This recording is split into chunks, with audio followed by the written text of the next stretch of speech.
Today I'm sharing 25 gorgeous high-end pieces of DIY home decor. So let's get started with number 1. Do you ever see pieces of home decor while you're out shopping that you think, I love that, and then you pick it up and you look at the price and you're like, I do not love that, and you put it back? Well, it happens to me a lot. And sometimes I think, well, it's just out of my budget, I'm not ever gonna get it. And then sometimes I think, well, I can recreate it. Well, that's what I did today. I took 3 overpriced pieces of home decor.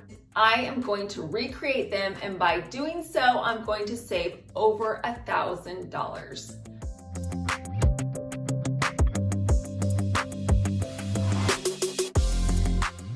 Take, for instance, this white vase with the gold roses around the neck.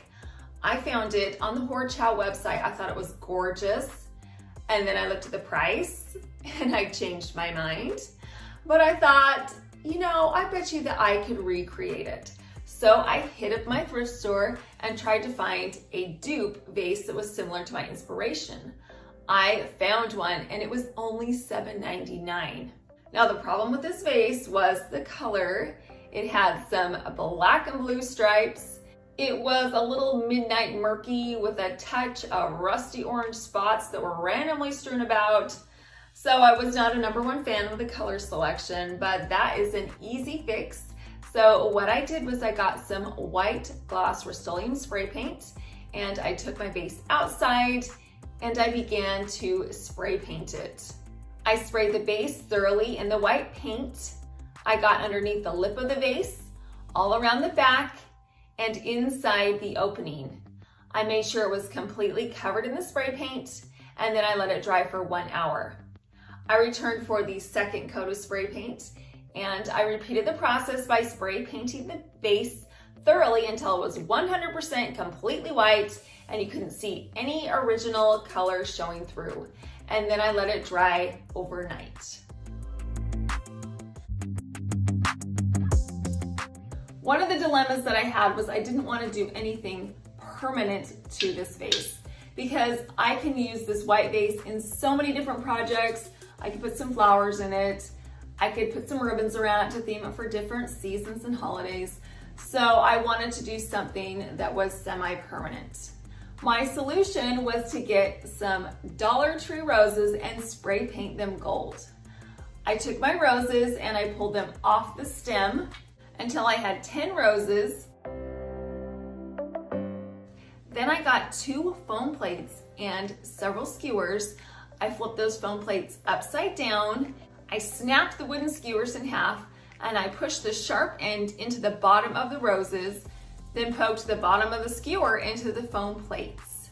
This way they could stand upright and wouldn't tip over, so I could paint around each rose.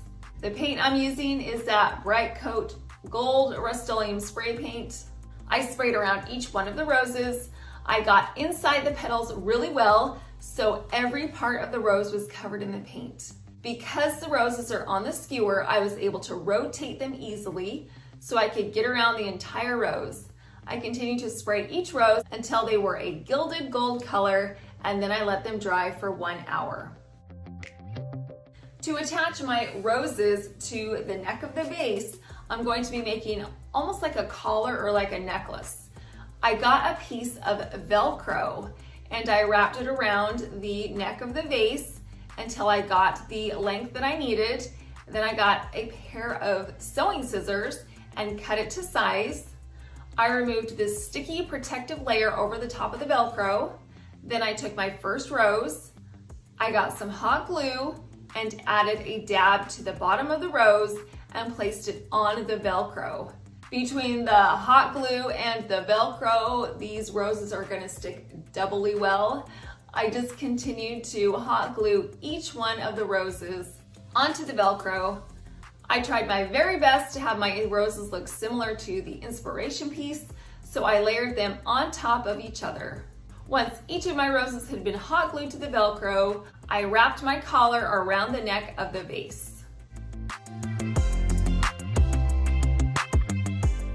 I think that this is a pretty good dupe. Let's go over the costs really quickly. The thrifted vase was $7.99. I used about half of a can of the white gloss Rust-Oleum spray paint. It was $3.98, so we'll say it was $2, and we're gonna round. I hope you guys are okay with that. It's just easier to do math that way. The roses from the Dollar Tree, I needed 2 bunches, so that was $2, and I had the Velcro at home.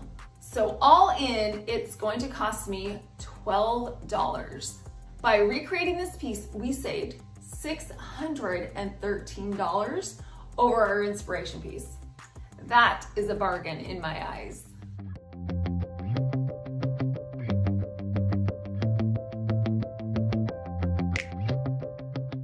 I've had my eye on this frosted candle holder for quite some time now. I found it on the Wayfair website. It was $47. Would you pay $47 for this? Well, I wasn't going to, so I thought I could make it myself, and I'm going to do it with a Dollar Tree votive candle holder.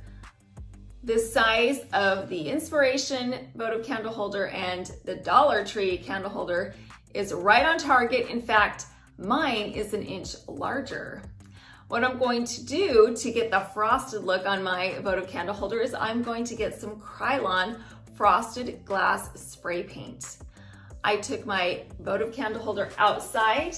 I sprayed the paint on the inside only. That way I get the frosty effect on the outside of the vase. After I had the opaque frosted look that matched my inspiration piece, I let it dry for 20 minutes. It actually dries really quick, so I didn't have to wait very long. And then the second step was to get some blue painter's tape and some copy paper, and I taped off the top portion and left a section on the bottom to paint it gold. I'm using some Gold Coat Rust-Oleum spray paint. I sprayed around the edges and on the bottom until this area was completely saturated in the gold paint. I let this coat dry for 20 minutes before doing the second coat. Again, I sprayed around the edges and on the bottom until the area was completely saturated in the gold paint, and then I let it dry for 1 hour. I removed the blue painter's tape and the copy paper from the upper portion of the vase, and it revealed a fantastically frosty upper portion, a sharp line between the frosted portion and the fully saturated gold lower portion. This piece was so easy to make, and there are so many things that you could do with these. You could line them up as a centerpiece on a dining table. You could add a grouping to a fireplace mantle, and it would give a beautiful muted glow to your space. I added a battery operated candle to the inside of mine, and I love the way that it glows. Let's quickly go over the cost breakdown of this dupe. Our inspiration piece was $47. I spent $1 on the candle holder. I used about 1/3 of the can of the frosted glass spray paint, so let's say that's about $2. And I used about 1/3 of a can of the gold spray paint, so let's say that's another $2. So all in, this, for me, was $5. That's a savings of $42 on one single candle holder. I am happy with the way this dupe turned out, and of course, how much money we saved.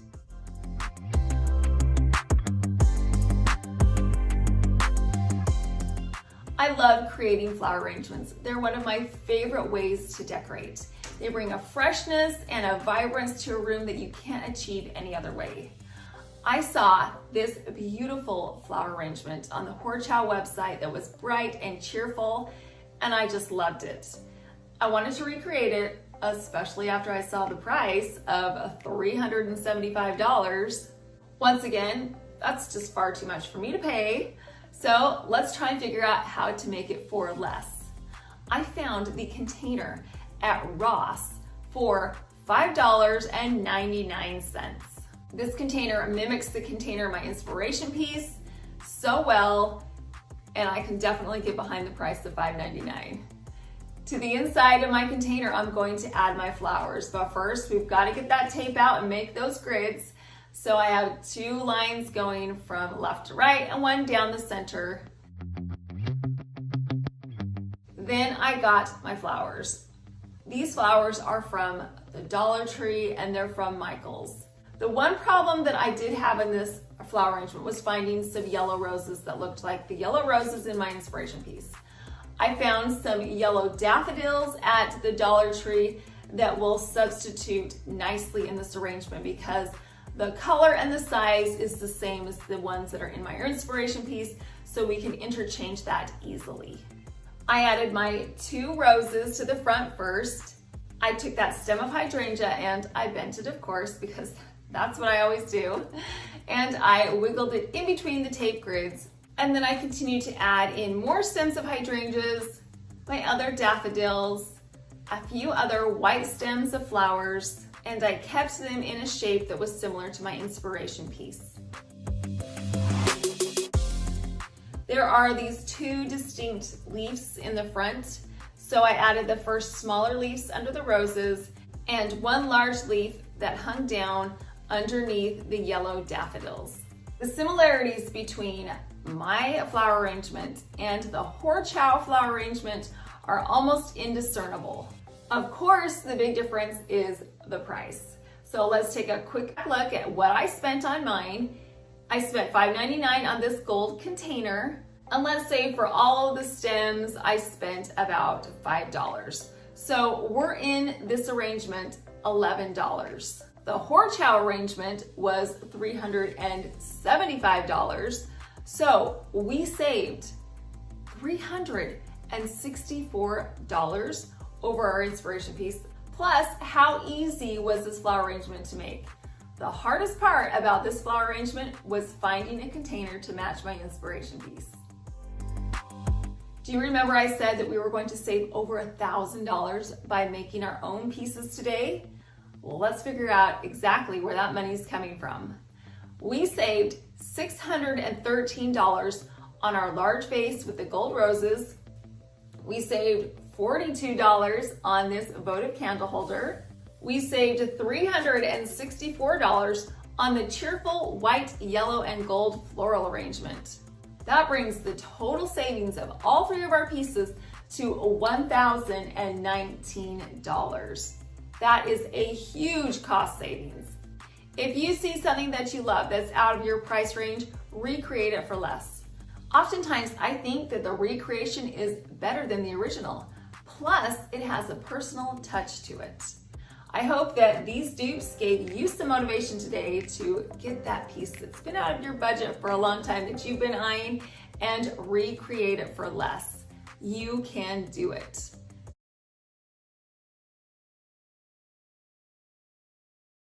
We're going to be playing a little game. I love to play games. I hope you do too. This one is called Did I Splurge or Did I Save? I'm going to be creating 2 high-end pieces of home decor, and you're going to decide, did I splurge, which is $20 or over, or did I save, which is under $20? We're going to start with this beautiful orchid flower arrangement. It has 2 beautiful stems of orchids. It's in a decorative glass urn. So I want you to think in your mind, did I splurge or did I save?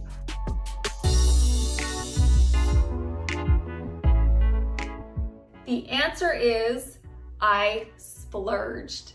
I will show you exactly how much I splurged after we are done creating this flower arrangement. I will break down the cost for you and show you how much I spent. So first up, I needed to find a container, or in this case, an urn. I found this gorgeous glass urn at Burlington Coat Factory. It had some beautiful details, the ridges and the dips. It's just so pretty. To the inside of my container, I'm going to be adding some floral foam.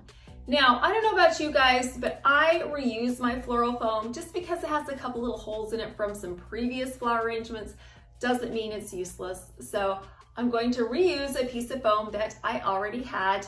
I'm going to trim off the edges and cut it into the size that will fit into my glass urn. Next, I got some moss and I spread it over the surface of the foam. I used some floral pins to secure the moss to the foam. I covered all of the sides, the top and the bottom of the foam until it was completely covered in the moss. Then I pressed the foam and moss into the glass urn. Orchids are one of my favorite flowers of all time. They are just classy and timeless. If you ever want a piece to look high-end, use some orchids because they're modern and they are up to date and they just look expensive. My orchid stems are from Michaels. I purchased 2 stems. I added this tall stem first. I placed it on the left-hand side and I pressed it into the foam and I curved the top slightly. Then I took my second orchid. I bent the bottom of the stem to get the height I wanted instead of cutting it, because I like to use my stems multiple times. So if you do something permanent to it, then it's stuck at that height. But if you bend it, then you can unbend it and have that length for another arrangement later on. So I bent that stem and I pressed it into the foam so it was shorter than my taller stem. Now orchids tend to be a little flimsy, so that's why they have those sticks next to them to give them that added support. We're gonna add some sticks next to ours. I purchased a wooden dowel at Home Depot. I'm going to paint it in a Rust-Oleum white gloss spray paint. I sprayed the paint thoroughly over the top of the dowel and the sides. Then I let it dry for 20 minutes. I twisted the dowel so the blank side is now facing up, and I sprayed that underside of the dowel until it was completely covered in the white paint as well. And then I let it dry for another 20 minutes. I placed the long wooden dowel up against the taller orchid to get the height that I needed. Then I cut the dowel to the correct size with a pair of wire cutters. I placed the wooden dowel next to the orchid stem, then pressed it into the foam. To tether the dowel and the stem together, I'm going to be using some gold lame cord. I took this cord and I wrapped it around the stem of the orchid and the wooden dowel several times to tether it together and to give the orchid some strength. Then I tied it into a knot and trimmed off the excess cord. I repeated the process on my second orchid stem. I took that wooden dowel, I held it up next to the orchid stem to get the correct height. Then I trimmed the dowel with the wire cutters, placed it next to the orchid and pressed it into the foam. Then I got that same gold lame cord, wrapped it around the stem and to the dowel to tether it together. These particular orchid stems didn't come with any leaves, and so I needed to come up with an idea for some leaves. So what I'm using is some magnolia leaves, because these large flat leaves mimic the orchid leaves really well. Plus, you can find them pretty much anywhere. Again, mine are from Michaels. I pressed the stems of magnolia leaves into the foam at the base of the orchids and spaced them out evenly. We are done with this arrangement. Look at how timeless and pretty this is. And it was incredibly easy to make. Plus, it was pretty affordable. So with that in mind, let's go over the cost breakdown of how much this orchid arrangement costs to make. The glass urn, we'll start with that. I purchased it at Burlington Coat Factory and it was only $12.99. Can you believe that? That is such a great price. Such a good price, in fact, that I ended up purchasing 2 because I figured maybe I could make a pair of these. So that to me is a little more expensive, but it's a good deal in the long run, especially for what this is. Secondly, the stems of orchids. I got these at Michaels. They are originally $5.99. I always use my 40% off coupon or go when the flowers are 40% off. Online right now, they are on sale for 40% off, which takes the price down to $3.59 a stem. And like always, I'm just getting around. So we're gonna round down to $3.50 a stem, which takes the cost of the orchids to $7. These magnolia leaves that I purchased at Michaels were originally $4.99. Again, with 40% off, it took that down to $2.99, so $3. The wooden dowel was only $1, was $1.07. We're gonna round it down to $1. And then for the moss, the foam, the cord, and the spray paint, we're gonna combine that all into one cost because we used partials of everything. So we'll say that those were $3. So if you add all of our costs together, this flower arrangement was $27. So did we splurge? Yes, we did, but $27, in my opinion, is a pretty good price to get something that looks so high-end. Are you ready for our next splurge or save? We are going to be creating this mirrored tray. It has a gold metal rim around the edge of a mirrored top. There are gold wooden feet and a decorative border to enhance the top. So what do you think? Did I splurge or did I save? I saved. Again, I'll tell you exactly how much I spent on this at the end once we're finished making our project. So let's get making. We had to start off with a mirror, obviously. Now I got this hanging mirror at the Dollar General. I tell you, that place has some really great options for home decor at an affordable price. As you can see already, it was $5. It's on the outside of the box, so I can't hide that from you guys. But that is a great price for this beautiful gold hanging mirror. To turn this into a tray, I needed to remove the hanging chain. So I got a pair of pliers and I just wiggled out the chain from each side of the mirror. To create the feet for my tray, I'm actually going to be using some wooden doll heads. Pretty random, right? It's pretty unconventional, but I used them on a clock makeover. I purchased a bag of 7 and there were 3 left over. I got this bag of wooden doll heads at Michael's. It sounds silly even just saying them, but they work great. I took my wooden legs outside and I sprayed them in a Rust-Oleum Gold Coat spray paint. I sprayed all along the edges and the top to make sure that every little part of the feet were covered in the gold paint. And then I let them dry completely, which took 30 minutes. I first measured out where I wanted the feet to be on the tray, that way they were evenly spaced out. Once I had the location, I got some clear liquid nails. Now, this is a pretty strong adhesive. As many of you know, I am doing a kitchen renovation downstairs, and the clear liquid nails was the strongest adhesive that I could find the quickest, so that's what I'm using. If you don't have liquid nails, you can use some E6000 or some Gorilla Glue. By the way, the kitchen renovation is almost done. I'm hoping it'll be finished this month. I'll keep my fingers crossed and I'll keep you updated as well. So I took the clear liquid nails, I added a dab to the flat side of the wooden foot, then I placed it on the back of the mirror. Once all of my feet were glued into the correct spot, I turned the tray right side up and let the weight of the mirror press down on those feet, which creates a strong bond, and then I let it dry overnight. In honor of our Cricut giveaway today, I thought it would be fun to add a vinyl detail to the top of this tray. I created this decorative border on my Cricut maker. Once it was cut, I placed it in the center of the mirrored top. Then I removed the transfer tape. In my opinion, this added vinyl detail makes this look so much more high-end. It just takes the tray over the top. I can see something like this at Marshall's or at TJ Maxx or Home Goods for $20 to $30 easily. So speaking of money, let's go over the cost breakdown of how much it costs to make this tray.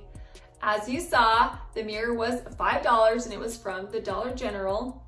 The package of the 7 wooden doll heads was from Michael's and it was $4.50, which makes each wooden piece about 75 cents. I used 3. Again, we're gonna be using partials for the spray paint and the vinyl. I'm estimating that the vinyl was around $3 and the spray paint we'll say was $1.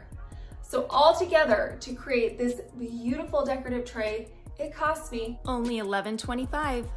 There are so many things I'm going to be adding to the top of this mirrored tray. Today, I just am putting a candle in the center, that way you could have an unobstructed view of the vinyl detail on the top. I love using mirrors. They reflect light, and it also reflects the beautiful objects that will be adorning the top of the tray. How did you do on this project? Did you get it right? I thought this was a fun game to play today. It also shows you that you don't have to spend a whole lot of money to create something beautiful for your home. If you like this splurge or save game, leave me a comment and let me know, and I will do more videos like this. The color combination of blue and white is so classy and timeless. We're going to stick to that color palette today. I'm going to take a thrifted vase, going to turn it into a ginger jar. We're also going to take some Dollar Tree items and transform those as well.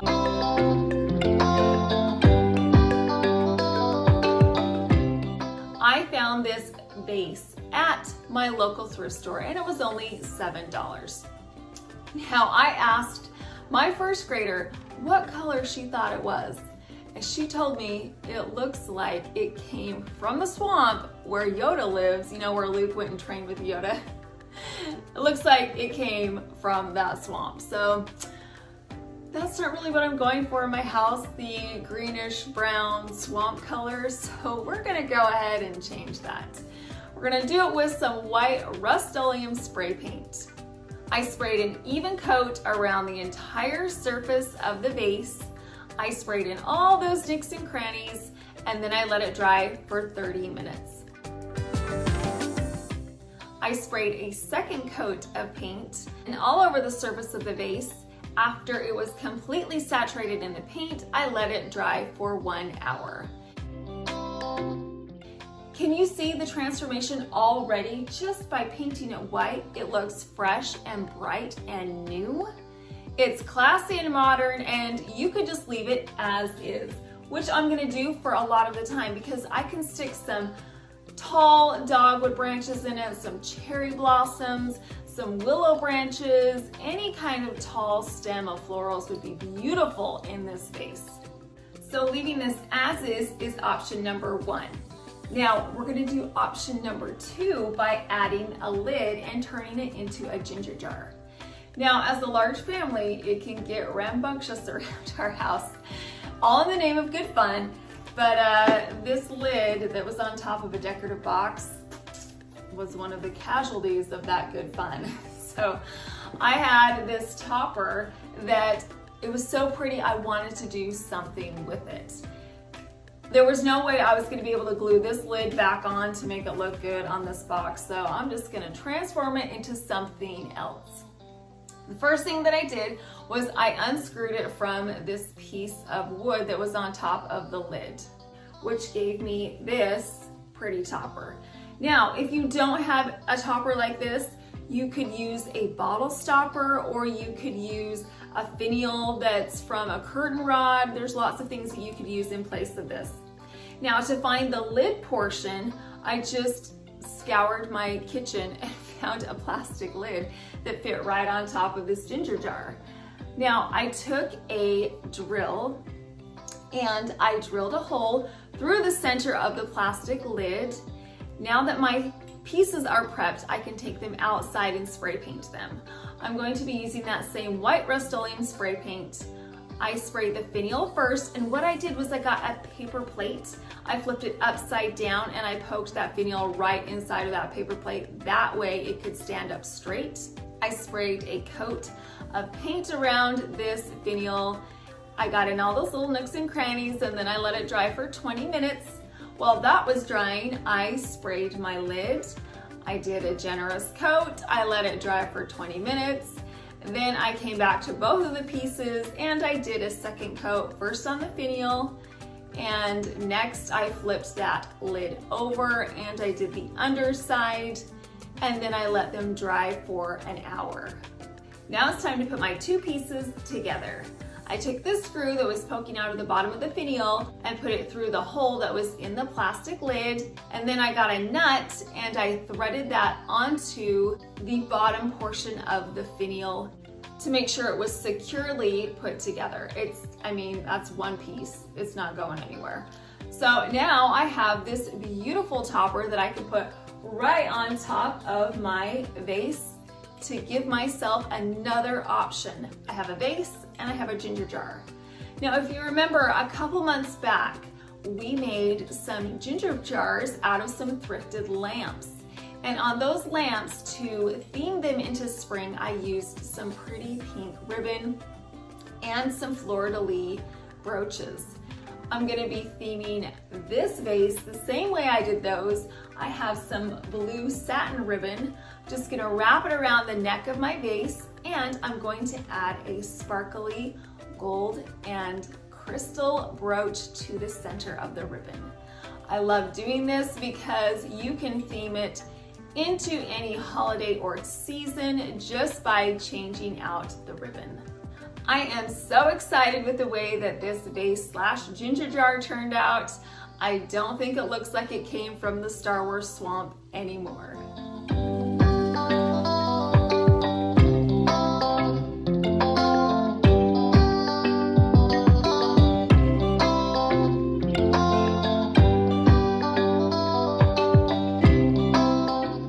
Up next, I'm going to be creating this container out of a Dollar Tree bowl and a Dollar Tree candy jar.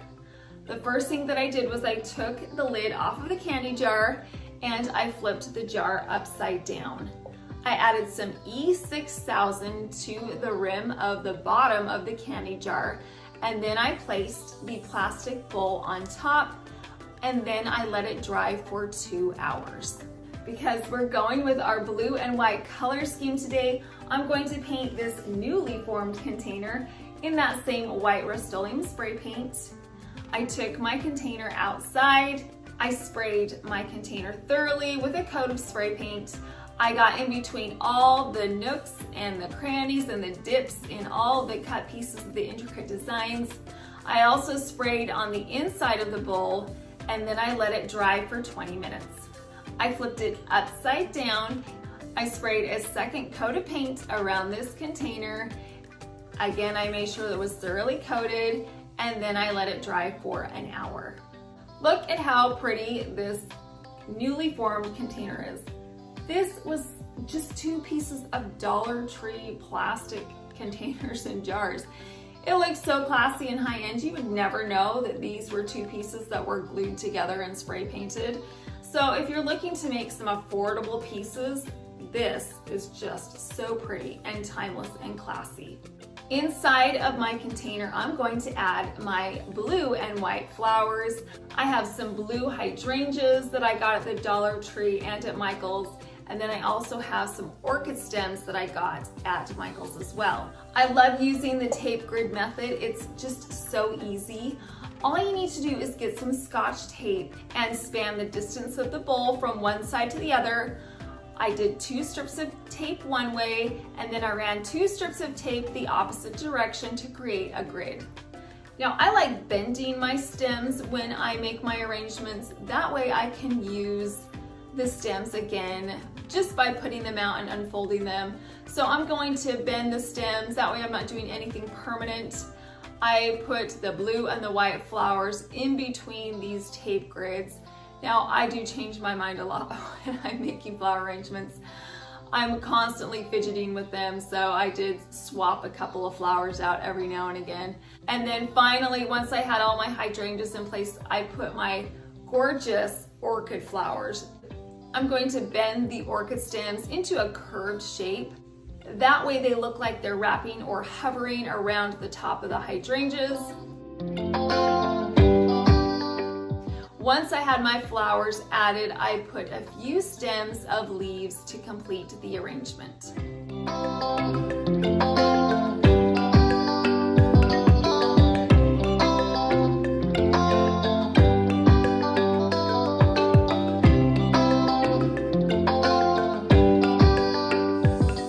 One super easy way to theme a display is just simply with a framed picture.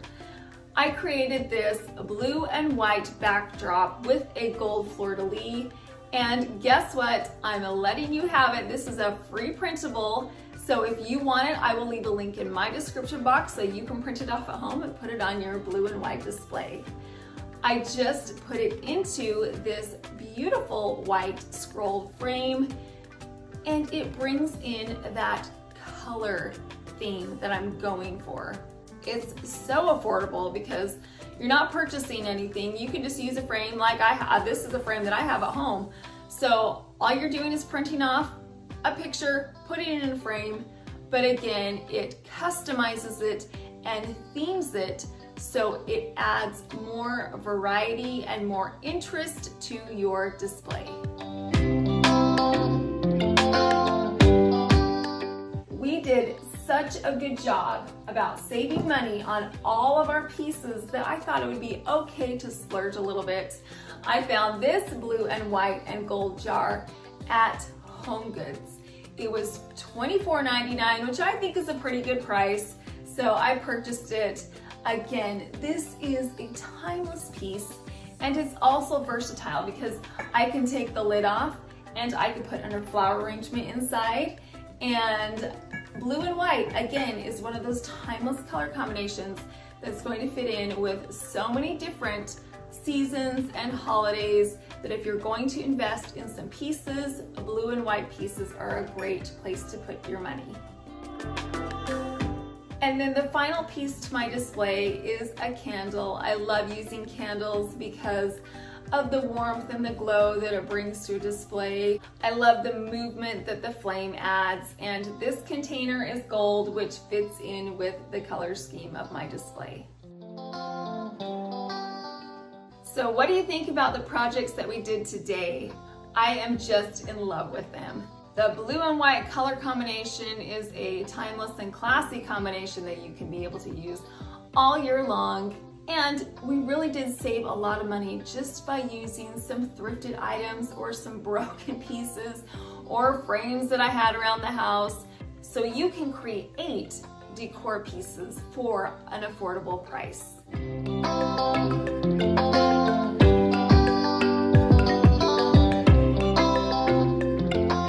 Today I am creating 5 pieces of gorgeous DIY home decor. We are transforming everything from a bird cage to creating a wood and pearl tassel garland to updating this tray and cloche.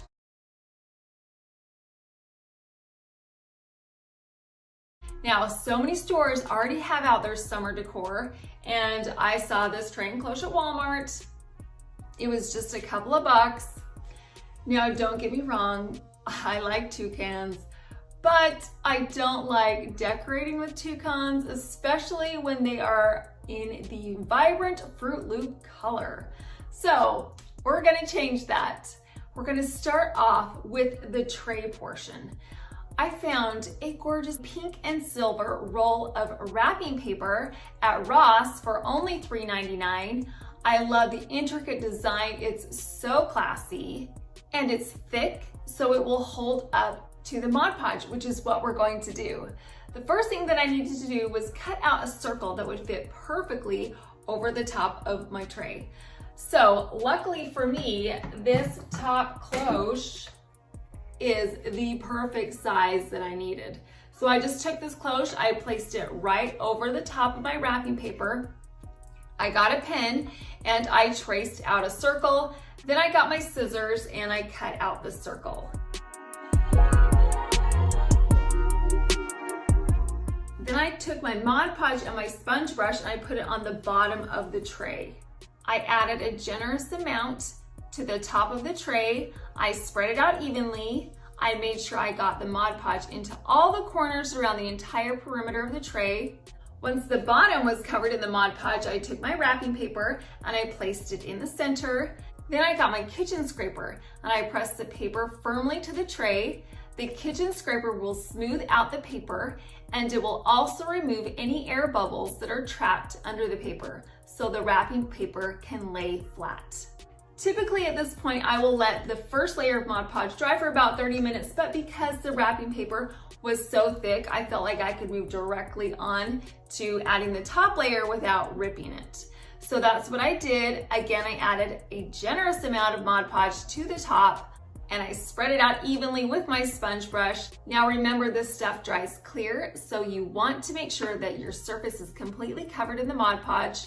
Once the wrapping paper was covered, I got a damp paper towel and removed the excess Mod Podge that was on the lip of the tray, and then I let it dry overnight. Now you could leave it as is. It's a 100% improvement over the fruit loopy vibrant toucan design that was on it to begin with, but I wanted to take it a step further and I wanted to put a design on the top portion of the cloche. I wanted an intricate design, one that would go along with the wrapping paper that I have on my tray. So I found kind of a doily looking design on my Cricut design space. I had my Cricut maker cut it out in a white vinyl, and then I added it to the top of my cloche. This intricate design pairs so well with the intricate design on the wrapping paper. This additional detail elevates the tray and cloche to the next level. It looks so high-end and classy. It would be a gorgeous addition to any bridal party, baby shower, or you could just store some pretty plates and some silverware inside.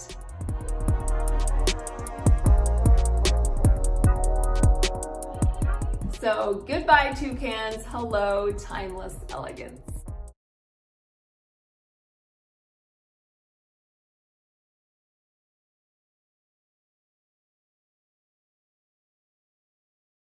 Now I've had this bird cage for a long time and I just didn't use it very much because it was black and I don't decorate a lot in black or use it as an accent color, so it just kind of hid away in a closet upstairs. But we're pulling it out today and we're going to change that. I know you guys know that I love using gold, so we're going to paint this birdcage gold.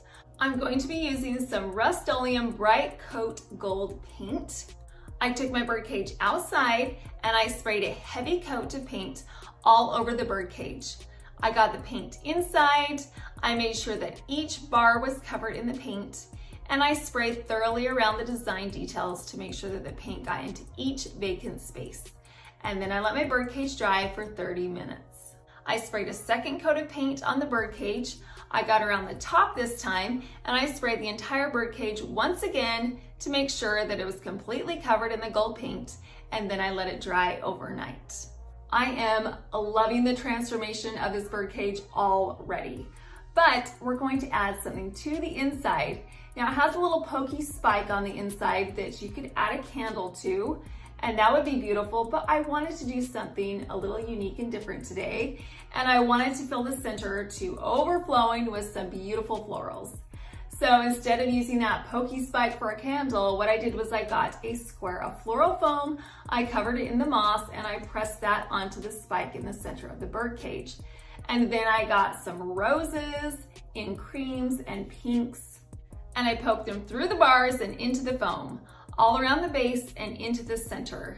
I wanted some flowers to be coming through the bars. I wanted some to stay inside the cage. I added several varieties of pastel flowers. The majority of them are from the Dollar Tree, but some are from Michael's. Once this birdcage was filled to overflowing with flowers, I added some leaves to finish off the look.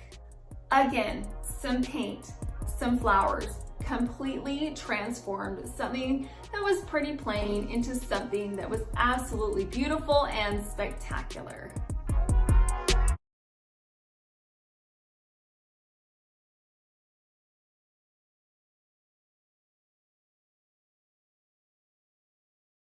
I wanted to make something a little more rustic than I usually do, so I made this wood sliced tassel garland.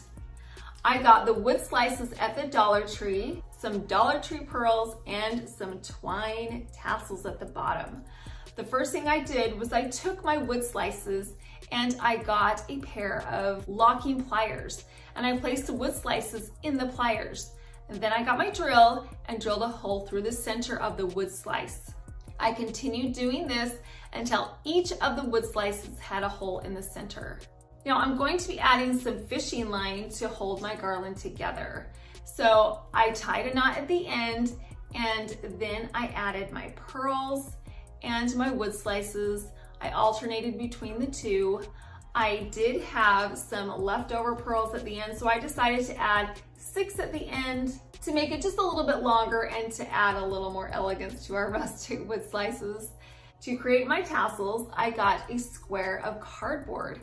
And then I got my twine, my cream and gold twine. I purchased this at Target, and I wrapped it around the cardboard square until I got the size of tassel that I wanted.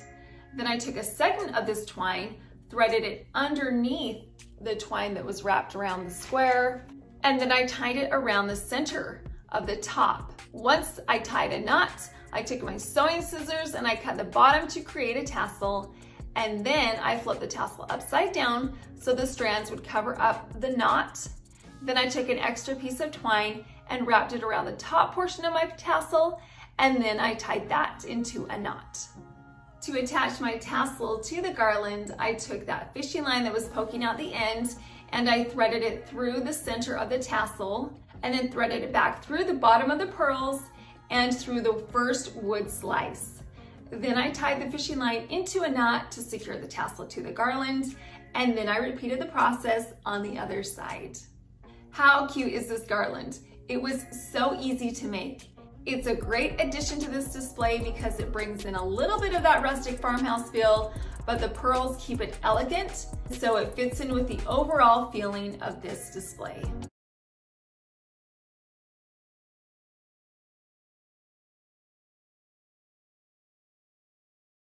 I found this sign at the Dollar Tree, and what I loved about it was these beads at the top. I thought they were so pretty. And well, the message is lovely. We're going to change that. So the first thing that I did was I pulled out that backing from the frame. I liked the natural color of the beads, and so I covered them up with some blue painter's tape to protect them while I was painting. And then I decided to paint it. And I'm painting it in a Rust-Oleum Serenity Blue chalk paint. I painted the frame in this blue paint. I covered each part of the frame. Then I let it dry for 30 minutes. I came back, I flipped it towards the back, and I painted the back side. And then I painted all over the frame one more time, and then I let it dry completely, which took overnight. Now I found some peel and stick wall tile. I thought that they would be a perfect backing. So what I did was I took the original back that was in the frame, placed it over the center of these sticky wall tiles. I got a pen and I traced around the original square, and then I cut it out. At this point, I removed the backing and I placed that sticker in the center of my square. A few weeks ago, I did a mystery box challenge, and Lisa from Row Country Crafts sent me an entire box full of stuff that I didn't get to use each piece. So I had a leftover piece, and one of them was this family, and it was from the Dollar Tree, and it's gonna go perfect in the center of my frame. I'm going to paint it in a white gloss Rust-Oleum spray paint. I just did one coat, it only needed one coat. I sprayed it thoroughly and then I let it dry for 30 minutes. I added some hot glue to the back of this word, and then I placed it in the center of the frame.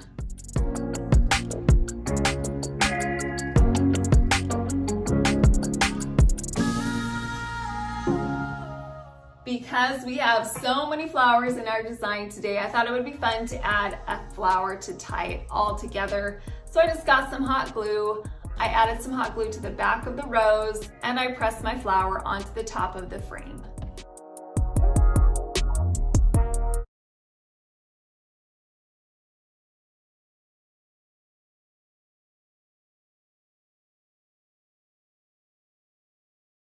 I think that these plastic Dollar Tree chopping mats are so versatile. Every time I see them at my Dollar Tree, I scoop up a couple because I know I'm going to be able to use them. Today I'm going to be using this chopping mat and a Dollar Tree trellis to create a hanging planter. So the first thing I did was I took my trellis, and it was green, and that's a nice color, but I wanted to paint it white. So I took it outside and I used that same white gloss Rust-Oleum spray paint, and I painted my trellis. I did a thorough coat of this paint. I let it dry for 30 minutes. I came back and I tipped it to the side. That way I could spray the paint on the underside of the trellis and then I let it dry completely, which took 1 hour. To turn this trellis into a hanging planter, we needed it to hang by something. So I took some ribbon and I wrapped it around 2 of the bars on the side of the trellis. Then I brought it up and tied it into a knot, and then I tied it into a bow so it'd be really tight. And then I repeated the process on the other side. And now that I have ribbons on either side of the trellis, it will be able to hang evenly. To make sure that my flowers don't slide out of this trellis, I'm going to use that choppy mat. We're going to take that choppy mat and roll it really, really tightly into a cone shape. The chopping mat is perfect for this because it's flimsy enough that you can roll it, but it's thick enough that it will hold its shape and hold whatever we want to put inside. Once I had my cone shape, I placed it inside of my trellis. I just wiggled it into place until it was at the bottom. To the inside, I'm going to add some of those beautiful florals, the same ones that we used inside of our bird cage. I added some pink and cream flowers.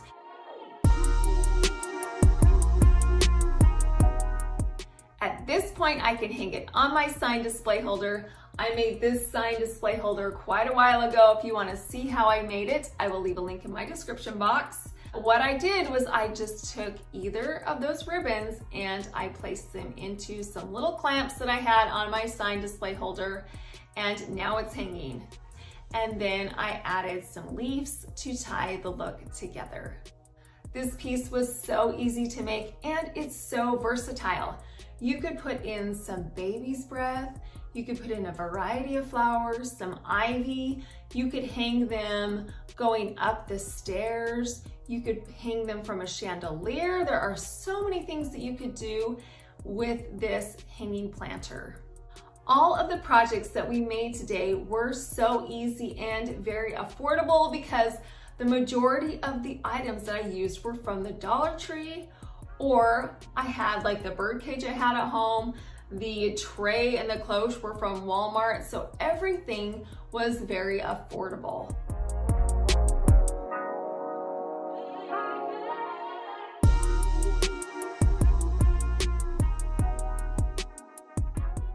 One big design tip I can give you is use paint for transformation. It is a cheap, easy way to get a big impact. You can take something that is plain and make it fantastic. Also, we used wrapping paper today to elevate and update a tray with a less than desirable design on the top. Just be creative in what you have at home. You are all so talented. I love reading your comments and hearing about what you have made at home. It inspires me, so thank you for leaving those comments. Today is the Mystery Box Challenge. I have been given a box of mystery Dollar Tree items, and I'm going to take them and transform them into some beautiful pieces of home decor. My box was sent to me by Lisa from Row Country Crafts. Let's open it up and see what she's given me to work with.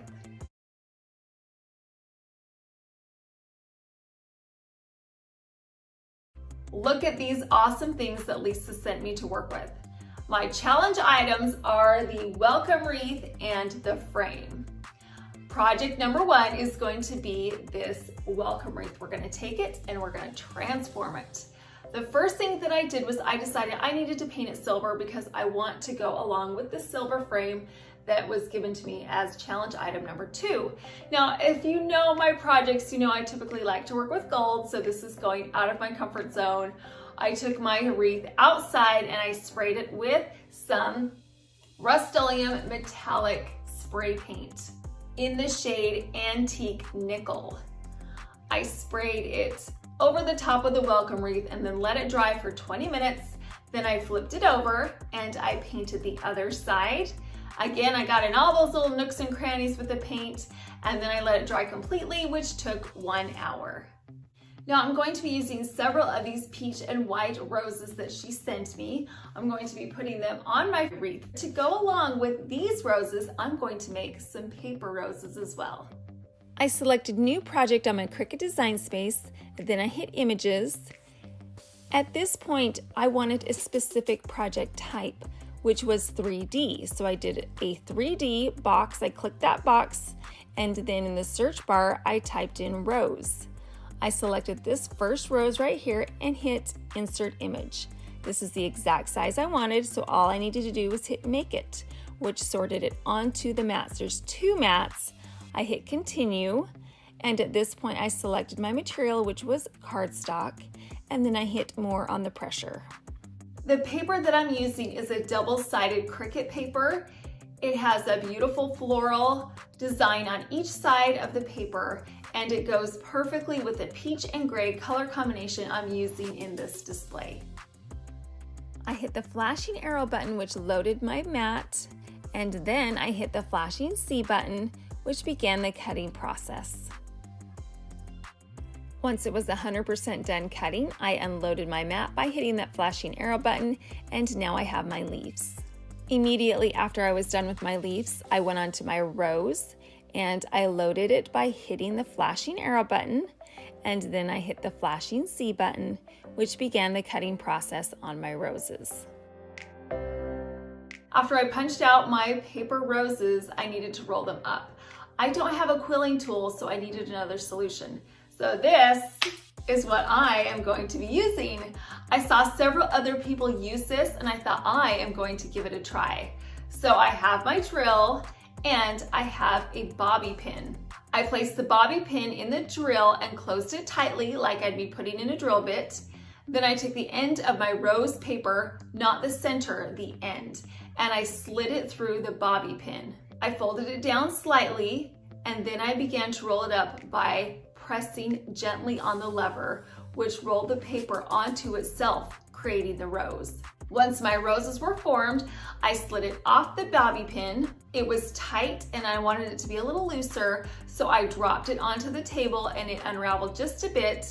Then I got some hot glue and I placed it on the bottom of the rose, and there's this little circular flap, and I added some hot glue to that, and then I folded it onto the bottom of the rose, and then I let it dry. Then I had my paper stems, and I put some hot glue on the end, and I placed one stem of leaves on one side and one stem of leaves on the other. I actually made 2 roses, and on the second rose, I rolled the paper the opposite direction. That way I had 2 similar roses, but they were unique because the paper on the outside was different from each other. So how cool was this drill technique? It's like home improvement meets crafting meets a little bit of beauty. You know, whatever it takes, sometimes you have to use unconventional things to make some beautiful pieces.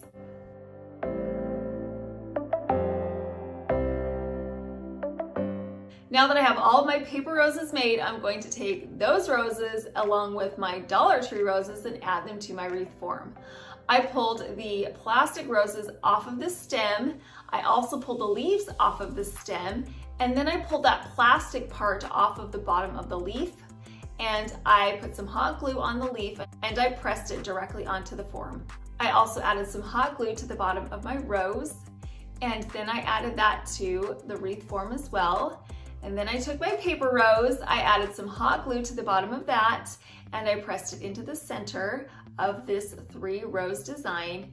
And finally, I added my white rose. I just added another little bit of hot glue and I pressed it to the form. I then repeated the process of these 3 roses on the upper corner of my wreath form. I added those roses, the leaves, and my paper roses to finish off the beautiful transformation of this wreath. To make this wreath stand upright, I got a silver mercury glass candle holder, and inside I added some floral foam. Then I took my wreath and I placed it in the center. I got several floral pins. I pressed those floral pins around the wreath form and into the floral foam, and now it will stand up straight.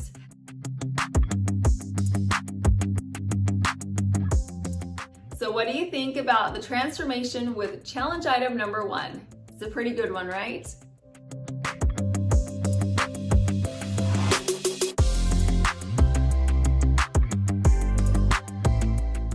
I really loved these pink votive candle holders.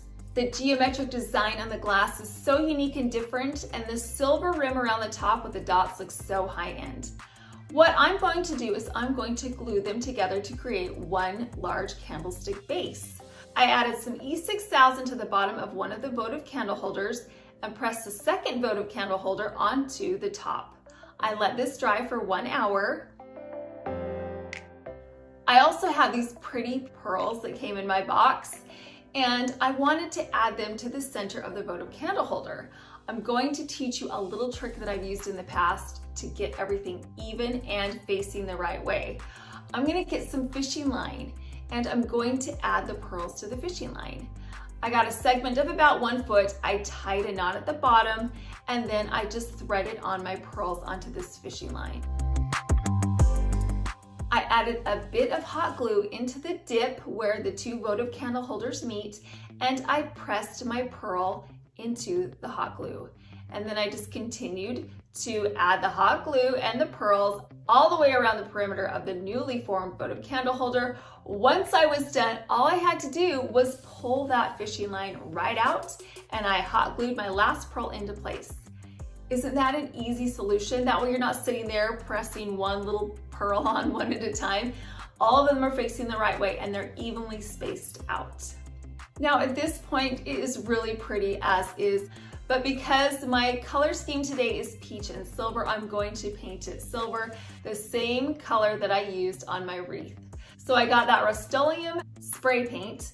I took it outside, I sprayed my piece with the silver spray paint, I let it dry for 20 minutes, flipped it upside down, sprayed it again, and I made sure that I got inside of the votive candle holder so that you didn't see any of the pink that was coming through from the original color. And once I was done completely painting, I let it dry for 1 hour. I'm going to add a tall glass candle holder to the top of my base. Again, this is from the Dollar Tree, but before I do it, I want to add a little bit of embellishment. On my Cricut design space, I hit New Project, I went to Images. In the search bar, I typed in ruffle border. Several border options came up. I selected this one and I hit Insert Image, which took it to my design space. I unlocked the size. That way I was able to make a custom size that would fit around the perimeter of my vase. I hit Make It and it sorted it onto my mat. I clicked Continue, which brought me to my materials, and I selected vinyl. And on the pressure, I put more. I chose a really cool holographic rose vinyl. I loaded it into my mat by hitting the flashing arrow button, and then I hit the flashing C button, which began the cutting process. Once it was 100% done cutting, I unloaded my mat by hitting that flashing arrow button, and now I have my vinyl border.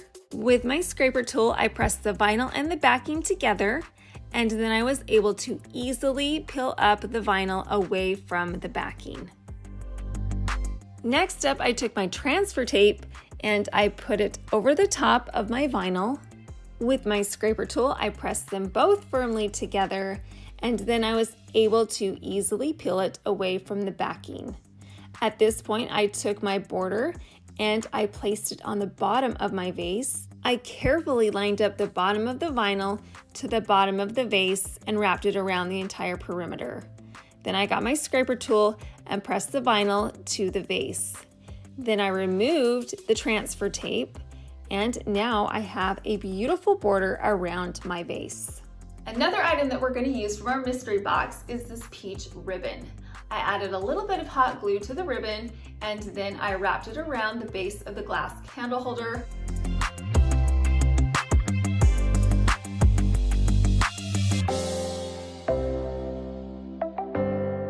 Once I was finished, I added some hot glue to the bottom of the candle holder and pressed it on top to the base of the votive candle holders to create one large candle holder. I added a flicker flame candle inside, and then I placed it into a tall lantern that coordinates with my gray and peach color scheme.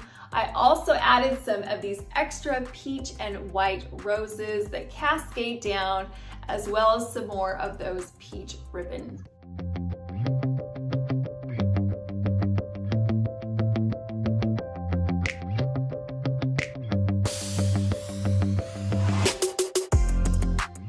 My second challenge item is this frame, and I'm going to turn it into a dry erase board using some dry erase Cricut vinyl. In my Cricut design space, I hit New Project, and then I went to Images. In the search bar, I typed in rectangle. Several options came up. I scrolled down and selected this one and hit Insert Image. I selected and deleted the border around my rectangle, and then I unlocked the size so I could size it to the correct size for my frame. Next, I hit Make It. It sorted it onto my mat, and then I clicked Continue. At this point, I'm able to select my materials, which is vinyl, and I hit More on the pressure. I hit the flashing arrow button, which loaded my mat. Then I hit the flashing C button, which began the cutting process. Once it was finished cutting, I hit that flashing arrow button, which released my mat. Using my scraper tool, I pressed the vinyl and the backing together. I got my weeding tool and pulled away the excess vinyl. Then I got my transfer tape and I placed that over the top of the vinyl and pressed it together with my scraper tool. Next, I removed the vinyl and the transfer tape from the backing. I pulled the glass out of the frame and pulled that sticker off the front, and then I was able to put my vinyl on the front of the glass. I pressed the vinyl firmly to the glass with my scraper tool, and then I removed the transfer tape, and now the vinyl is on the front of the glass. I slipped it back into the frame, and now I have a dry erase board. To the top corner of my frame, I'm going to add another one of those paper roses. This is a larger paper rose, and so I needed a larger pearl. Luckily, I had some Dollar Tree pearls that were larger. I added some hot glue to the pearl and I placed it inside of my rose, and now it coordinates with the roses that are on the wreath. Now, if you're like me, you change your mind a lot, and so a dry erase board is awesome because you can write things down, you can erase it, and try again. This would be a great option for a menu for a dinner party or even some place cards. That way after dinner's over, you could erase it and have a brand new place card for the next party that you're gonna throw. You could also make a calendar. I mean, the list goes on and on and on with all the versatile pieces that you can make with dry erase vinyl. Okay, so let's go over all of the items that we used from our mystery box. We got our challenge items, which were our wreath and our frame. We also used those pearls. We used the peach flowers. We used the white flowers. We used the ribbon. We used both of those votive candle holders. And I still have so many other items that she had in that box that I'll be able to use for other projects later on. So thank you, Lisa, for sending me such a generous box of Dollar Tree items. I hope you all got some inspiration or some ideas today of how you can take some inexpensive Dollar Tree items and turn them into some beautiful pieces of home decor. Today I am taking 3 random, dull, thrifted items and I'm going to flip them into some classy pieces of coastal inspired home decor. I am also giving away 3 free printables. I love free things. I hope you do too. Because we are moving into these summer months, I thought it would be fun today to do a coastal and nautical themed display. So we're gonna stick with all of these blues and whites and golds and tans. It just reminds me of the beach. Our first project is to take this jar that I found at the thrift store and transform it. If you can't find a jar like this, just go look in your pantry. You could use an empty vinegar jar, oil jar, or an apple cider jar to use in this project. What I loved about this was the size and the shape. To transform it, I'm just going to be using some craft paint. I got some white, gold, and navy craft paint at Michael's. Do not worry about getting anything fancy for this project. The cheapest craft paint you can find will work. The first thing I did was I took my white craft paint and I squeezed about half the bottle of paint into the jar. I let it run down the sides, and depending on the size of your jar is the amount that you'll need. Once I was finished with my white paint, I moved on to the gold paint and I squeezed that paint into the jar and let it run down the sides. And finally, I did the navy blue paint. Once I had all three of my selections in my jar, I took my jar and I gave it a good shake. Shaking the jar will marbleize the paint and softens the edges from one color of paint into the other. You could also gently roll the paint around, but it takes longer and I'm impatient, so shaking it worked for me. Once it was completely covered in the paint on the inside of the jar, I flipped it upside down and let the excess paint drain out into a plastic cup. I left it upside down overnight to drain all of the paint out and also to let it dry. The next morning, I flipped it right side up and I loved the streaks that it left. The striations were so pretty and the marbled effect was gorgeous. This paint technique elevated this glass jar into something that you would see at the Pottery Barn or Anthropology for an exorbitant price. And all we did was we took an empty glass jar and filled it with paint. How easy is that? And I love the way it looks. I took the lid that was on the top of the jar and I decided I wanted to spray paint it gold. So I used some Rust-Oleum gold brass spray paint. I saturated the lid in the paint and then I let it dry for 20 minutes. I wanted the lid to be gold just in case I wanted to leave the jar as is. I could add it with several other jars to make a display, so I wanted to have that option. I wanted to add one more touch to this jar, and that was to add a chain detail, kind of like these links around the neck of the jar. On my Cricut design space, I hit new project. I went to images. In the search bar, I typed in dot border. Several options came up. I scrolled down until I found this one that looked like chains. I selected it and hit insert image, which brought it to my design space. I unlocked the size and typed in the size that would be perfect for my jar. Once it was this size, I hit make it and it sorted it onto my mats. I clicked continue. And at this point I selected my material, which was vinyl, and I hit more on the pressure. I hit the flashing arrow button, which loaded my mat, and then the flashing C button, which began the cutting process. Once the cutting was all done, I hit the flashing arrow button, which released my mat. I used my scraper tool to press the vinyl firmly together, and then my weeding tool to first get those circles out, and then I pulled the excess vinyl away from the border. Then I got my transfer tape, and I placed it in the center of my chains.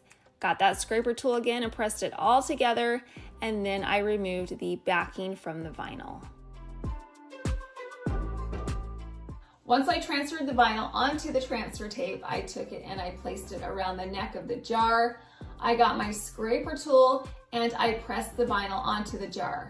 Then I removed the transfer tape. I love this additional touch.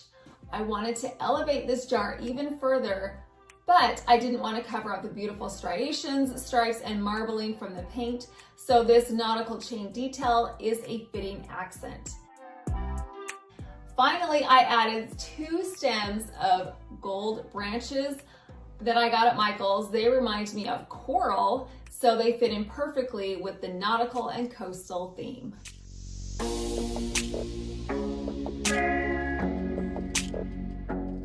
I see wall hangings like this all of the time at my local thrift store. All it is a giant piece of wood with a picture on it.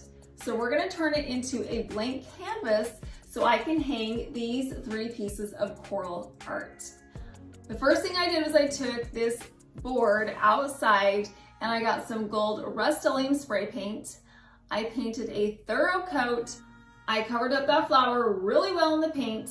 I sprayed along the edges and I made sure that the top surface was completely covered in the paint, and then I let it dry for 30 minutes. I repeated the process with the second coat of paint. I fully saturated the sides and the top of this wall art one more time to make sure that it was 100% gold, and then I let it dry overnight. If you can't find a piece of wall art like this, just go to Lowe's or Home Depot and buy an inexpensive piece of board there and paint it. It'll be just as affordable, and it will be a great neutral backdrop for you to add whatever piece of art that you would like to the top. So I'm going to add some coral art, and I got these frames which are going to be perfect in my display. The white and the gold, I got these at the Dollar Tree. To the glass, I'm going to add some coral. On my Cricut design space, I hit New Project, I clicked Image, and in the search bar, I typed in coral. Several options came up. I scrolled down to this because it had 3 distinct coral shapes. I selected it and clicked Insert Image. Brought it to my design space. I hit Ungroup so I could separate them. I didn't need this outline, so I selected and deleted it. Then I selected the red coral. I went to the size, and I knew the width that I wanted was 6 inches. So I typed 6 on the width, and it auto-filled the height. I selected my second coral, typed 6 on the width, and it auto-filled the height. And then finally I selected my third coral. I typed in 6 on the width, and it auto-filled the height. At this point, I went over to Make It. It sorted it onto my mats. There are 3 mats. I clicked Continue, which brought me to my materials selection. I selected vinyl, and then I did more on the pressure. To ensure my vinyl stays firmly to the mat, I'm adding a little bit of blue painter's tape to the corners. I loaded the vinyl into the mat by hitting the flashing arrow button, and then started the cutting by hitting the flashing C button. It loaded this into my mat and began the cutting process. Once it was finished, I hit the flashing arrow button, which released my mat, and now I have my coral. On my design space, I selected the second mat, and it began cutting that. Once it was finished, I selected the third mat, and it cut that coral as well. Once I was finished with the 3 corals, I hit Finish on my computer. I removed the excess vinyl away from the coral with my weeding tool. I just pulled it away and it came right up. Then I had my coral. I took my transfer tape next, peeled it away from the backing, placed it in the center of my vinyl coral, and then got my scraper tool and pressed the transfer tape firmly to the vinyl, and then removed the backing from the vinyl. I took the glass out of the frame, then I put my vinyl coral in the center. I got my scraper tool and I pressed it firmly to the glass, and then I removed the transfer tape. Are you guys ready for those free printables? Well, it's time. The backdrop that I have on these frames, I created. I wanted a white and gold and navy, kind of different colored blues that reminded me of waves, so I just made it myself. If you would like to use these printables as a backdrop in your art, I will leave a link in my description box so you can print them off and have them at home. I'm going to place the glass back into the frame, then I'm going to get my first printable, lay it behind the glass, and then replace the backing. Once my first piece of coral art was finished, I moved on to the second. I added the vinyl coral to the glass. I put my second printable behind the glass and placed everything back into the frame. And then I repeated the process with the third coral. I added it to the glass, put the printable behind, and then placed the backing on the frame. And now I have 3 very inexpensive pieces of coral art. You could stop here if you wanted to. You could hang these up on a wall and they'd be fantastic, but I wanted to create one singular piece of art. So we're gonna pull back in this wall art that we spray painted gold. I'm going to get a screw and I'm going to put it in the center of the wall art. I got my yardstick and a ruler. I measured the middle and then I screwed it in with my screwdriver. On the back of the frame, there's a little hook and I just hooked that right onto the screw. Then I measured my second placement for my second screw, screwed that in, added the middle piece of coral art, and finally I moved on to the bottom piece. I measured it once again, added that screw, and then put that frame right on the screw. Now I have one singular piece of art. How gorgeous is this? Again, if you were at some kind of department store, this would be so expensive. And all we did was took an outdated piece of wall art and transformed it. And the transformation is so dramatic. Simply by recycling a thrifted piece of wall decor and adding on 3 Dollar Tree frames with coral vinyl inside, we got an expensive look for a very affordable price.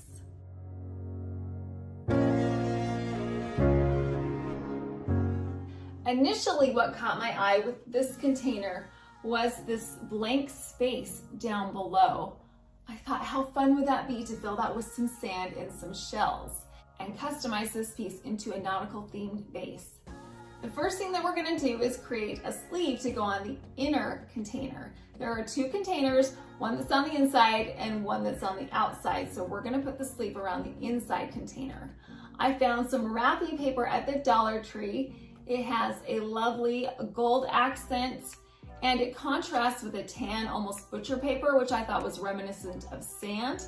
I added some double-sided tape to the container and then placed my wrapping paper over the top of the double-sided tape. Once it was wrapped around the container, I trimmed off the excess wrapping paper around the bottom.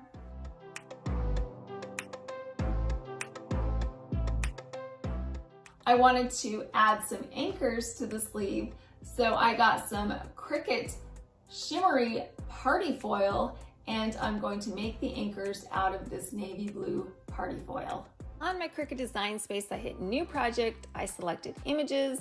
In the search bar, I typed in anchor, and a lot of options came up, and I scrolled down until I found this anchor right here. I selected it and hit insert image. Took it to my design space. I put the size I needed as far as the width goes, and then it auto-filled the height. Once I had my size, I hit the duplicate button,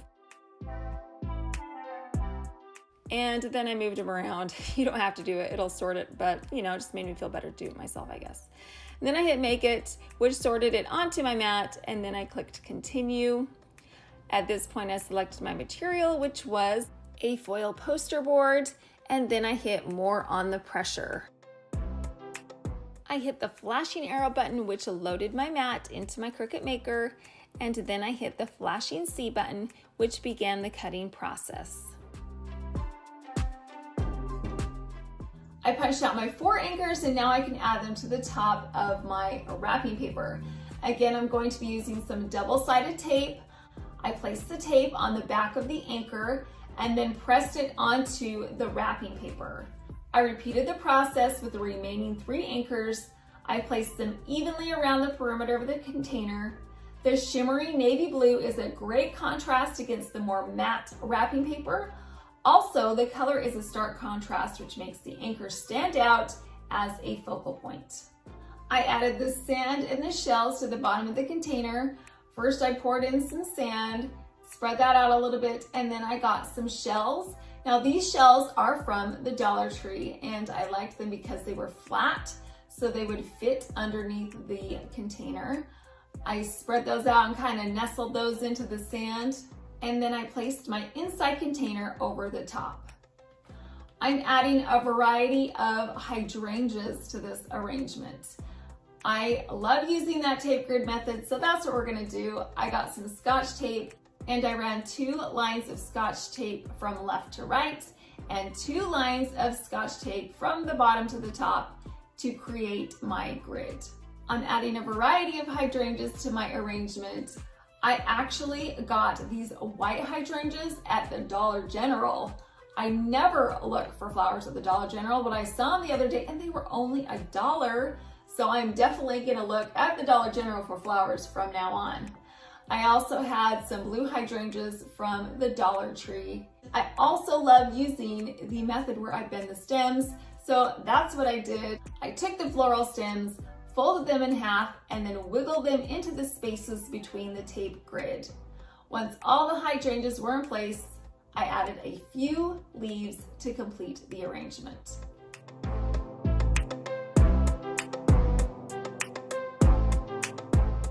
What a transformation. This container looked like something that you would just toss out, and wouldn't even feel bad about it, but I'm glad somebody kept it, and I'm glad that I found it, because I'm going to be able to use this container for all kinds of seasons. I could add some fall leaves in the autumn time. I could add some fake snow in the winter time, some mini eggs in the springtime. And because we didn't do anything permanent to this container, I'll be able to use it again and again, and I can change the wrapping paper, or I can use scrapbook paper for the sleeve.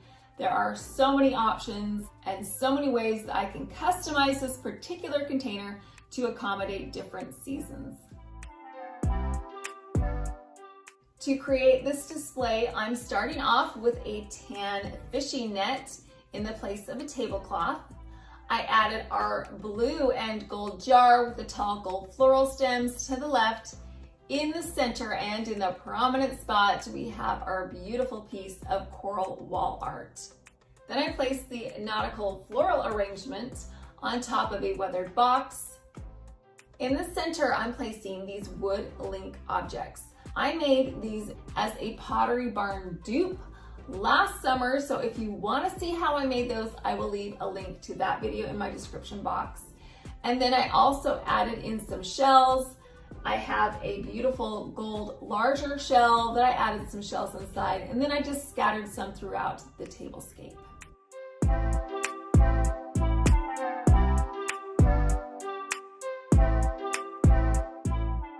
I don't know about you, but I am ready for summer. Decorating in a nautical or coastal theme is a classy way to decorate for this changing season. The color scheme is timeless with the blue and the gold, and it would fit in with most design styles. Can you believe what we did with these 3 misfit pieces of decor that I picked up from my thrift store? I love the transformations we did. Everything is cohesive now and much more high-end. If you want to recreate these pieces of coral art, remember that that free printable is in my description box. Today we are going to be taking some run-of-the-mill, regular old items, and we're going to transform them into some high-end pieces of home decor.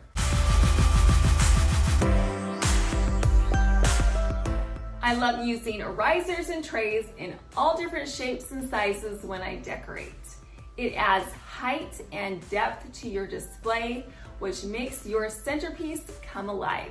I am creating my riser with a piece of leftover wood that I had from a previous project. If you don't have a leftover piece of lumber laying around your house, you can head to your hardware store and buy some there. They also have wood rounds if you want a round shape. And the good thing is that they're not that expensive. I would say typically they're under $10. My leftover piece had some pretty wavy edges and some divots that were left over from the previous project, so I needed to square off the perimeter of this rectangle. I took a large level and I marked an outline for a new rectangle with perfectly even edges. Next, I took some clamps and I clamped the piece of wood to the table. I got some safety goggles and some gloves because safety first when you're using power tools. And the power tool that I'm going to be using is my jigsaw. Took my saw and I cut right on that line to square up the edges. I cut on each side to create a new crisp rectangle to act as the base for my riser. For those of you that are a little nervous of power tools, a jigsaw is a great place to start because it's a beginner level power tool. It is so helpful when doing projects such as this, and as you can see, it is a piece of cake to use. Once I had finished squaring up my edges, I took my sander and I sanded along all 4 edges to get a smooth finish.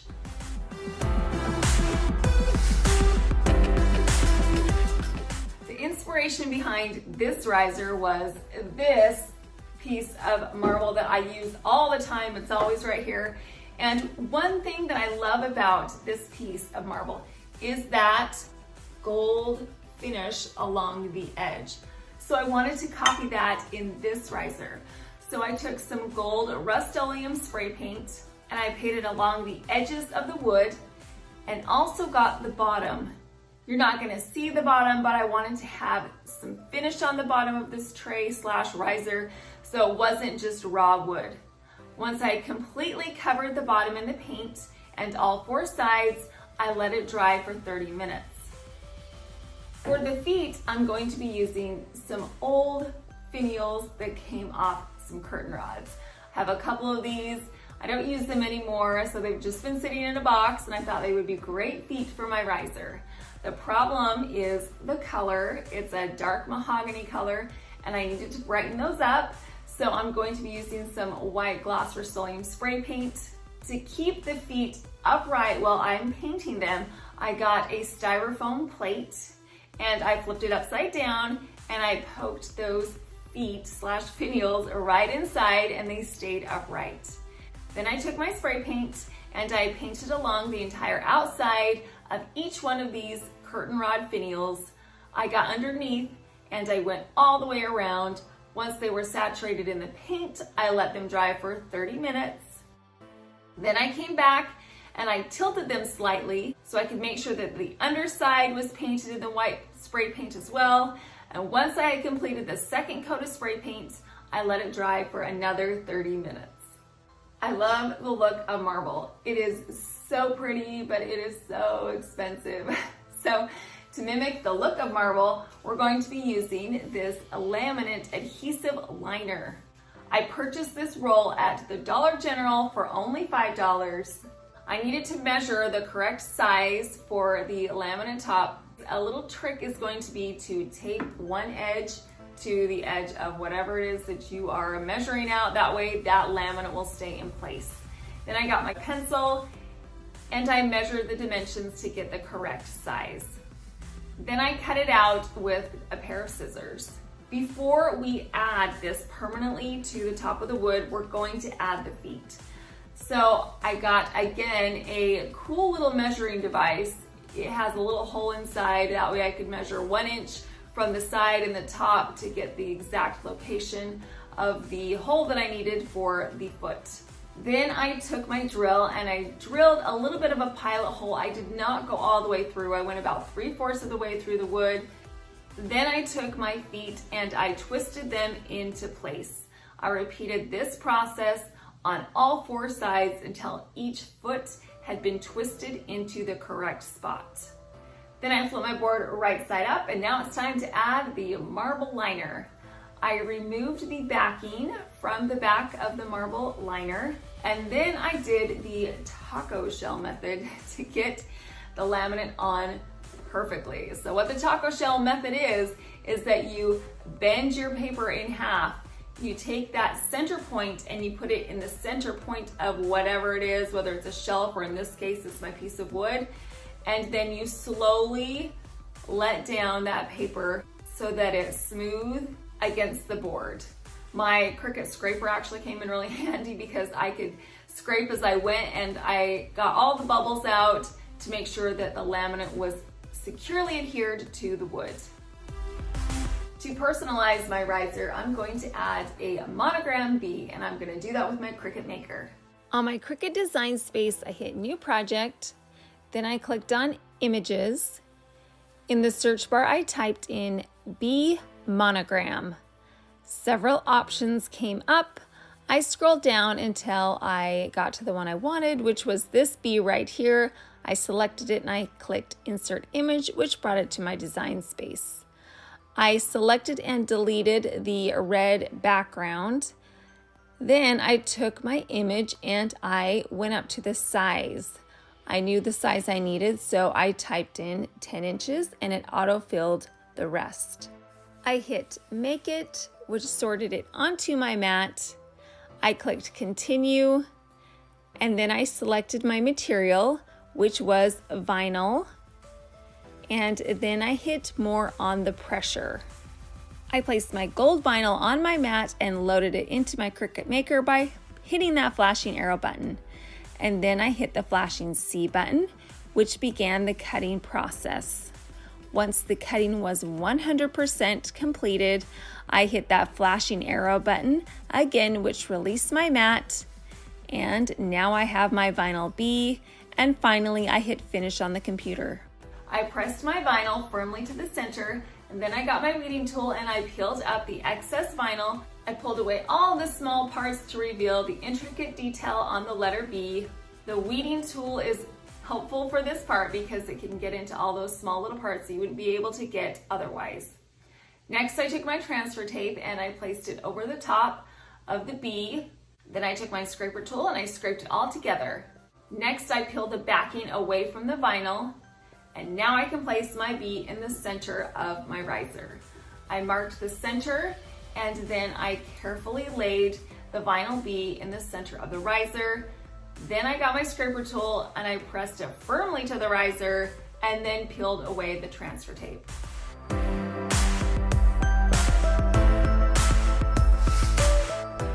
I love personalizing this because then it becomes unique to you and your decor.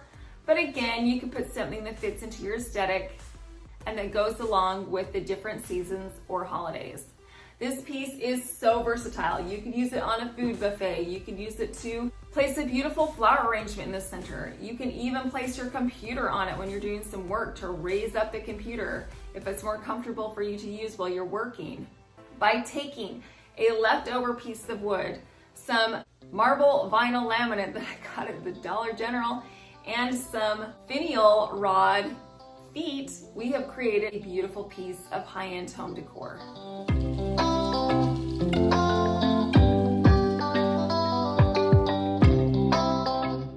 My next tie-in transformation is taking these old cookie jars and doing a quick and easy transformation. I've had these cookie jars for a couple of years and they're nothing to write home about, so I thought that we would spruce them up a little bit today and make them more of a showpiece. The first thing that I'm going to do is take the lid off and remove the original knob. It's a pretty boring knob, and all I needed to do to remove it was get my screwdriver and unscrew the screw from the knob, and it came right off. Then I took the lid. Now the lid was just silver, which is fine, but I wanted again to update it and make it a little more modern. So I used some gold Rust-Oleum spray paint. I sprayed a generous coat along the edges and the top of the jar until it was completely saturated, and then I let it dry for 20 minutes. I painted a second coat. Again, I made sure that the lid was completely saturated, and then I let it dry for an hour. Now I only painted the top portion of the lids. I left the back just normal because I know that this is food safe and I don't know if spray paint is. So we're gonna err on the side of caution and just do the top portion of the lid. Once this was completely covered and painted and dried, it's time to add my new knobs. I got these knobs at Ross for $4.99, which is a screamin' deal. Look how pretty these are. They're white with a gold accent. All I did was I poked it through the original hole in the lid. It came with a washer and a nut, and I just screwed those on until it was really tight and secure. And then I repeated the process on the second lid. I mean, already, I know this has a label on it, but these are so pretty. Just by using a little bit of paint and a new knob, these look brand new and so custom, so much more expensive looking than those original plain silver jars that I had. But to customize them just a little bit further, we're gonna add some labels, and we're gonna make it on my Cricut Maker. In my Cricut design space, I hit New Project, I clicked Image. In the search bar, I typed in Circle Kitchen Label. Several options came up. I scrolled down and I selected the flour and the sugar and hit Insert Image. Brought it to my design space. I separated them. And then in the size, I knew that my wood rounds was 3 inches, so I typed in 3 and it auto-filled the other side. Then I clicked Make It. It sorted it onto my mat and I clicked Continue. Then it brought it to my materials. I selected vinyl, and then on the pressure, I selected more. The vinyl that I'm using is a Cricut vinyl that came in a variety pack. I'm using the blue vinyl from this variety pack. I placed it on my Cricut mat, and then I hit the flashing arrow button, which loaded the vinyl into my maker. Then I hit the flashing C button, which began the cutting process. Once the cutting was 100% finished, I hit that flashing arrow button, which released my mat. And finally, I hit finish on the computer. I removed the excess vinyl using my weeding tool, which was really helpful because there were a lot of small pieces that needed to be removed, especially on the lettering. Then I cut my pieces in half. I took my transfer tape and I'm going to be using the taco shell method, which is putting the center of the transfer tape in the center of the vinyl and rolling it down, and then I scraped it together, and then finally I removed the backing.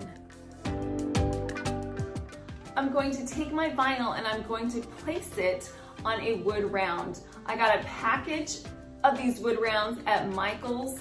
I carefully placed the vinyl in the center of the wood round. Then I got my scraper tool and pressed the vinyl to the wood. Then I removed the transfer tape and repeated the process on the second label. Once I was finished doing the flour and sugar, I flipped it over and I was like, I have a whole nother side. And while flour and sugar is good, cookies and candy are even better. So I made 2 more labels and I put that on the other side.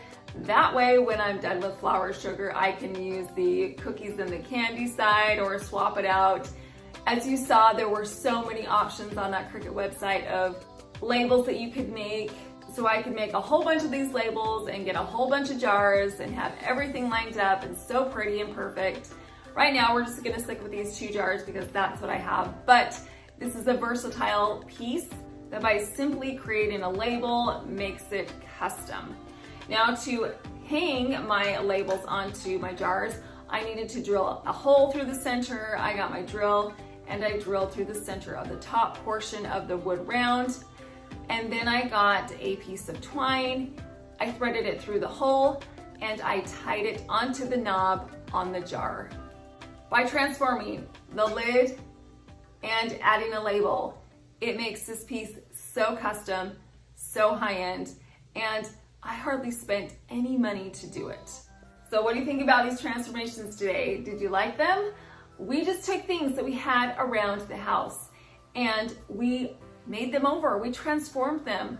By taking a few leftovers, some outdated pieces, and refreshing them, we have created some high-end pieces of home decor that can be used all year long in a variety of different ways. Nothing says, welcome to my home, like a big brown door. Wah, wah. We're gonna be refreshing this space today to get rid of those go away vibes and make this much more cheerful and inviting. Now that the warmer months are upon us, I wanted to make this outdoor space a little more enjoyable because we love spending time outside during this time of year.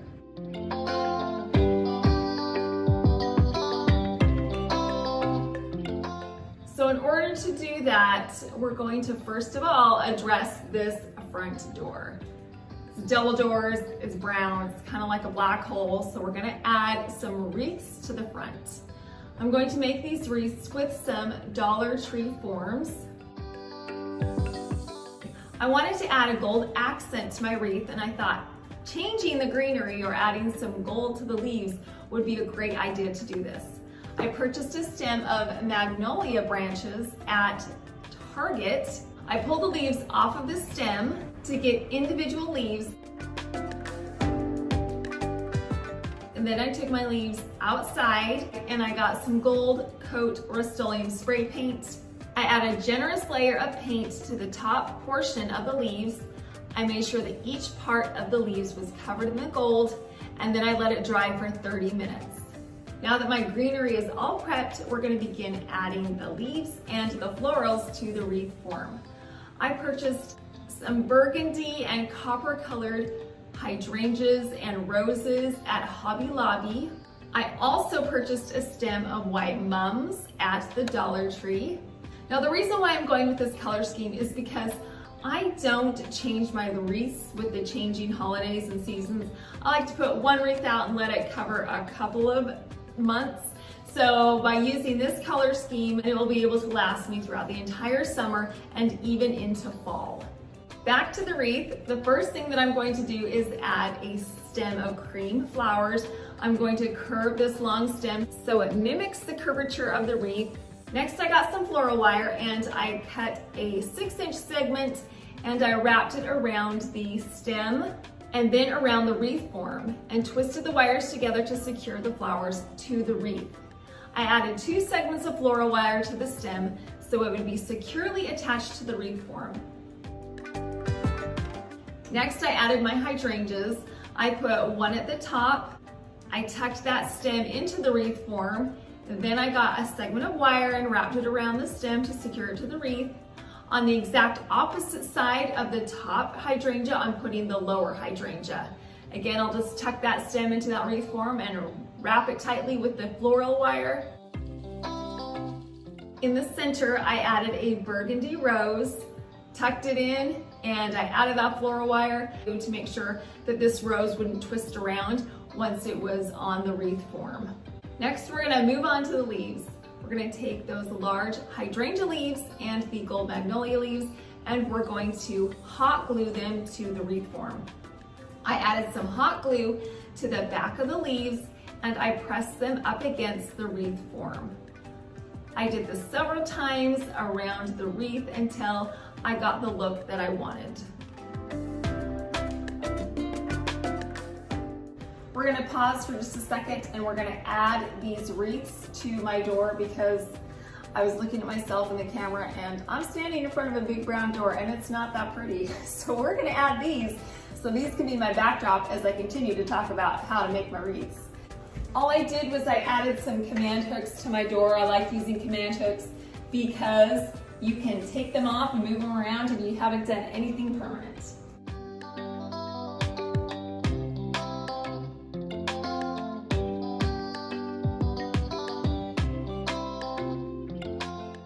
See, isn't it already 100 times better? Now we're gonna personalize these wreaths by adding a gold bow and a monogram bead to the tails. I purchased this gold ribbon at Michael's. It's actually Christmas ribbon, and I got it after Christmas for 70% off, so it was a great deal. I took my ribbon and I looped it twice to get a bow shape. I cut a segment of my floral wire long enough so that I could wrap it around the center of my bow, but be prepared for adding it eventually to the wreath form. So I cut it longer, that way I had some excess wire coming out the back. I wrapped this segment of wire around the center of the bow and twisted it several times to secure the loops together. And finally, I cut the tails of the bow. I folded the bow together and cut the ribbon diagonally so I would get a V shape at the end of the ribbon.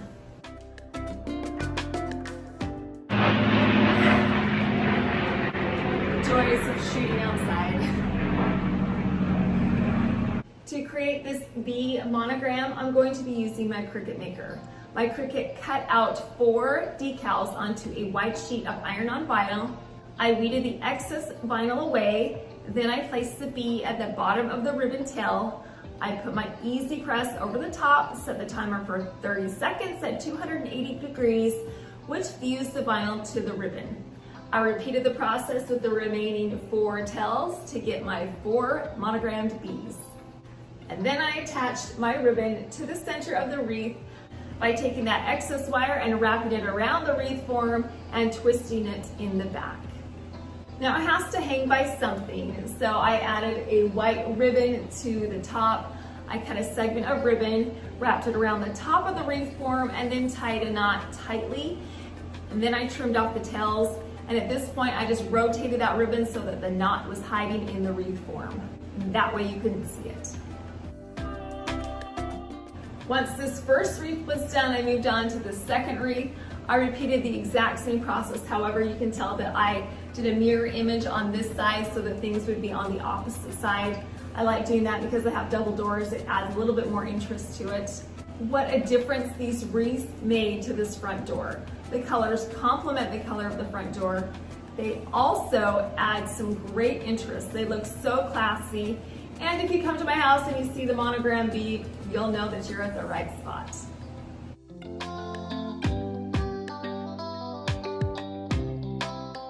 Now that we're done with the wreaths, we're gonna come and address this side of the porch. It is completely blank and it needs to be refreshed and beautified. We're gonna start off by adding a bench. Now, typically this bench is inside for the majority of the year, but during these summer months, we like to sit outside and enjoy the beautiful weather, so it's nice to have a seating area. You can also sit here while you're waiting for your guests to arrive or to greet them. I'm also going to be adding a chunky blanket to the corner. I'm just gonna drape it over the edge. It's gonna make it so nice and cozy. Now, I'm not gonna keep this outside all summer long. I'm just gonna take it in and out. That way when we're sitting out here, we can have something soft to sit on or something cozy to snuggle up in. To add a pop of color, I'm going to add a pillow. Now this is an outdoor pillow. This has the outdoor fabric. These are great to have outside because they're weatherproof, and that way they can be out all season long during all kinds of inclement weather. And it adds a little more coziness and it brings in another element of color. Thank you. Do you guys remember this bird cage that we made? Well, we transformed a couple of weeks back. This is going to be a perfect opportunity to use this. Originally I put flowers in it. I'm putting a candle in it now. You can put a citronella candle in it that will ward off some bugs, and it will also add a really nice ambiance while you're outside. Next we have a brass tray. Are you guys wondering where all these things are coming from? I'll show you who's behind the door when we're all finished. But we're going to put a big brass tray down so that I can add some refreshments to the top. To the tray, I'm going to add this pretty beverage dispenser that I purchased at Target. I have some glass mugs, and then you've got to be able to snack on something. So I have some fresh strawberries that also add a pop of color. So if you're wondering who is handing me things behind the door, it's this guy. I love having twins. They are such good boys. Not many teenagers would want to hand their mom things out of the door for a porch refresh, so thank you, boys. Well, we're all finished. What do you think? It was a lot of fun to give this space an update and a refresh. I hope you got some inspiration or some ideas today so that you could feel like you could refresh your outdoor space for the warm upcoming season that is ahead of us. As always, I appreciate you stopping by. Thank you so much for watching.